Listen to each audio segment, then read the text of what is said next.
Minesh-shaytanir-rajim. Bismillahir-rahmanir-rahim. Assalamu alaikum dear students. Hope you will be fine.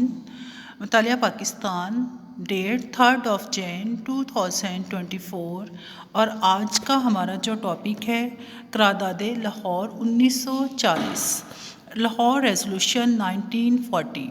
اس میں ہم قرارداد لاہور 1940 اور قرارداد کا متن جو ہے اس کو ڈسکس کریں گے.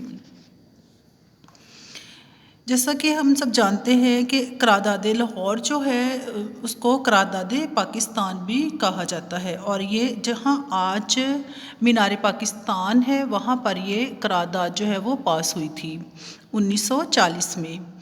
یہ قرارداد مسلم لیگ کے 27ویں سالانہ اجلاس میں قائد اعظم کی صدارت میں 23 مارچ 1940 کو پیش ہوئی 23 مارچ 1940. اور اس میں صدارت کس نے کی تھی؟ قائد اعظم محمد علی جناح نے قائد اعظم کی صدارت میں پیش ہوئی تھی.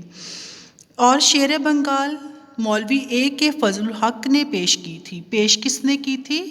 شیر بنگال مولوی اے کے فضل الحق میں. صدارت کس کی تھی؟ قائد اعظم محمد علی جناح کی، اور اس کو پیش کیا تھا شیر بنگال مولوی اے کے فضل الحق نے. Keep in your mind. Quaid Azam نے اپنی صدارتی تقریر میں مسلمانوں کے سیاسی مسائل اور دو قومی نظریہ پر تفصیلاً روشنی ڈالی کہ مسلمانوں کے سیاسی مسائل کیا ہیں، دو قومی نظریہ کیا ہے. ان دونوں چیزوں کو قائد اعظم نے اس قرارداد میں ڈسکس کیا. قرارداد کا متن،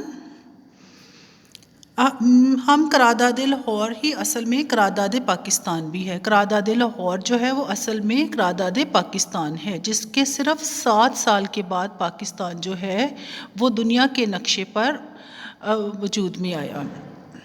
قرارداد کا متن، قرار پایا کہ آل انڈیا مسلم لیگ کی متفقہ رائے ہے، یعنی کہ آل انڈیا مسلم لیگ جتنے بھی مسلمان ہیں ان سب کی یہ ایک متفقہ اکٹھی رائے ہے کہ کوئی آئینی منصوبہ اس ملک میں قابل عمل اور مسلمانوں کے لیے قابل قبول نہیں ہوگا. آئینی منصوبہ یعنی کہ کوئی بھی ایسا قانون جو کہ نہ تو وہ اس کو عمل میں لایا جائے گا اور نہ ہی اس کو قبول کیا جائے گا جب تک مندرجہ ذیل بنیادی اصولوں کی روشنی میں تیار نہ کیا جائے. وہ اصول کون سے ہیں؟ یعنی جغرافیائی طور پر جڑی ہوئی وحدوں کی حد بندی ایسے خطوں میں کی جائے، کون سے کہ مناسب علاقوں میں مناسب رد و بدل کے ساتھ، کہ جہاں مسلمان اکثریت میں ہیں، مثلاً ہندوستان کے شمال مغربی اور مشرقی حصے.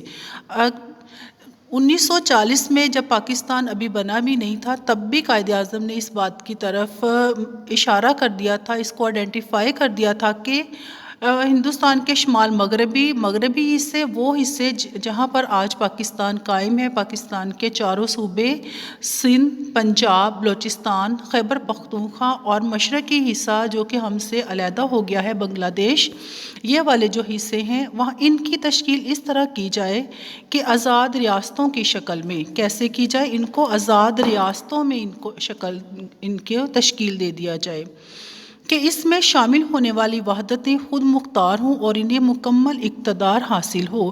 یعنی کہ جو بھی صوبے ہوں، جو بھی یونٹ قائم کیے جائیں وہ خود مختار ہوں اور انہیں مکمل طور پر اقتدار حاصل ہو. اس کے علاوہ ان وحدتوں اور خطوں میں اقلیتوں کے حقوق کا خیال رکھا جائے.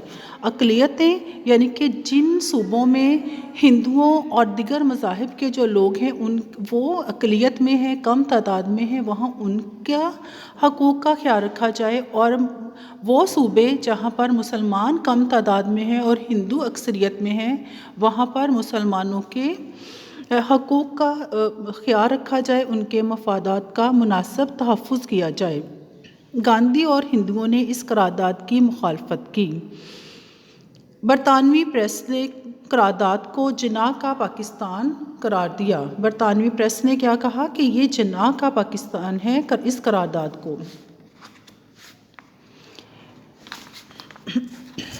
اس قرارداد کے صرف 7 سال کے بعد مسلمانان برصغیر نے اپنی جدوجہد کے نتیجے میں پاکستان بنا لیا. صرف 7 سال کے بعد پاکستان جو ہے وہ معاوضے وجود میں آیا. بیٹے اس کے ساتھ ساتھ آپ کے یہ مختصر سوالات ہیں۔ قرارداد لاہور کب اور کس نے پیش کی؟ 23 مارچ 1940 اور شیر بنگال مولوی A.K. فضل الحق نے۔ برطانوی پریس نے قرارداد کو کیا قرار دیا؟